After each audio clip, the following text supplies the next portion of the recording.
السلام عليكم ورحمة الله وبركاته. ازيكم يا حبايبي؟ وحشتوني جدا جدا جدا. يا رب تكونوا جميعا بخير.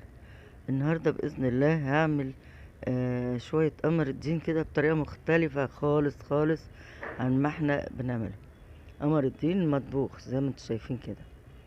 هنعمله بطريقة بمكون هحطه على القمر الدين، هيخليه تحفة بصراحة. عندي اهو حوالي نص لفة قمر الدين اهو، ابتدي اقطعها اهو. قطعها بأي طريقة إن كانت بقى تعجبك، بأي طريقة. انا قطعت بالمقص طبعا اسهل اهو، ما شاء الله. يعني حتى اللي هي اكتر من نص اللفة شوية اهو، ما شاء الله. زي ما قلتلكوا كده هنحط عليه مكون هيخليه ان شاء الله هيخليه طعمه جامد جدا جدا جدا ومختلف عن اي مرة بنعمل فيها قمر الدين المطبوخ. اه زي ما قلتلكوا كده انا قطعت القمر الدين اهو، عشان بس منه كان في التلاجة، يعني شديد على ايدي شوية، عشان كده انا يعني ممكن تقطعيه بايدك عادي. فقطعته مكعبات كده اهو، مربعات. وحطيت شوية مية على البوتاجاز لما غليت، وابتدي احط فيها ايه قمر الدين اللي انا قطعته، وابتدي اقلب. هتبقى ايدك فيه على طول، قلبي كده عشان ما يلزقش في الحلة. انا عايزاه يدوب معايا بسرعة. انت ممكن عشان يدوب معاكي بسرعة ممكن تحطي ميه سخنة وتنقعيه بره شوية، لو انت هتعمليه مثلا قبل الفطار ولا حاجة، وبعد الفطار كمليه. هو ده بقى، هو ده السر اللي عندنا، اللي هو ايه بقى؟ اه، وفكروا كده معايا.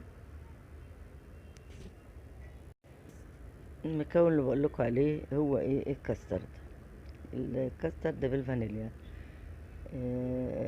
تجيبي بقى بالطريقة اللي تعجبك، في اكياس وفي علبة زي دي، مش غالية والله، يعني مش غالية اوي، بتقعد عندك كتير.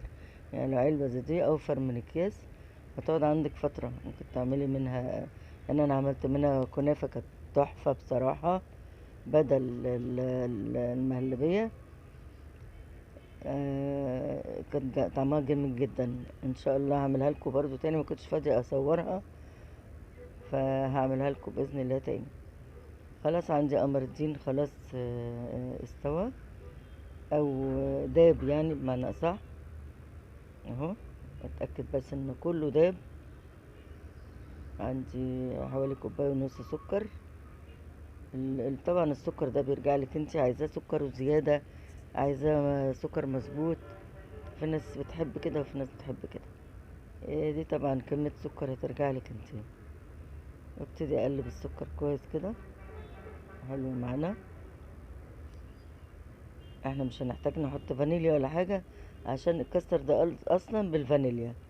يعني العلبة دي اسمه كاسترد بالفانيليا. اه.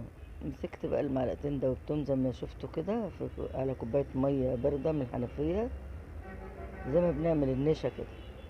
وابتدي ايه احطه على القمر الدين بتاعنا اللي على النار، وابتدي اقلب كده لحد ما ايه، احس ان هو بقى سميك كده شوية، زي ايه، زي المهلبية كده. شفت سمك المهلبية اللي انت بتعمليها؟ اهو هيبان. بص، بان من ايه؟ من حرف اللي انا لميته من حرف الحلة. تلاقيه طلع كده متماسك شوية. فبرضه هقلبه كده تقلبتين اهو، شايفة اهو بيغلي ازاي اهو. بس يغلي بس شوية واطفي عليه. خلاص بتاع القمر الدين بتاعنا استوى خلاص. ابتدي بقى ايه، احطه في البولات الصغيرة دي، زي ما بتعمل رز بلبن، زي ما بتعملي المهلبية. عادي خالص. انت بتغرفيه برضو في اطباق صغيرة كده او بولات صغيرة، عشان كل واحد ياخد ايه الطبق بتاعه. زي ما انت شايفة كده احط في الاطباق. اللهم صل وسلم على سيدنا محمد وعلى ال سيدنا محمد. العيد على الابواب، كل سنة وانتم طيبين يا حبايب قلبي. وادعى عليكم وعلينا يا رب، وعلى الامة الاسلامية كلها بخير.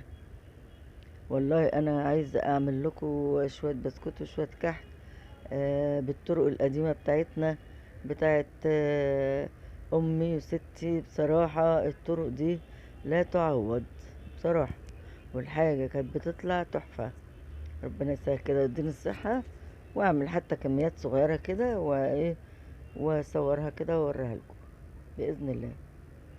خلاص انا غرفت الاطباق كلها اهي، ببتدي بقى ايه، حطي عليها بقى الموجود عندك، مكسرات، بندق، لوز، سوداني وزبيب وحبة جوز هند، اللي موجود عندك. انا عندي شوية جوز هند حط عليهم زبيب وسوداني اهو. احط كده على الوش برضو بيطعمه ويخلي طعمه حلو